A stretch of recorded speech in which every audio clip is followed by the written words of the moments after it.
أعوذ بالله من الشيطان الرجيم. بسم الله الرحمن الرحيم.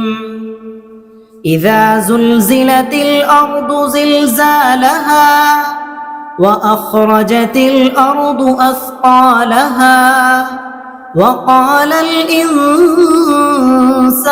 ما لها يومئذ تحدث أخبارها بأن ربك أوحى لها يومئذ يصدر الناس أشتاتا ليروا أعمالهم فمن يعمل مثقال ذرة خيرا يره ومن يعمل مثقال ذرة شرا يره.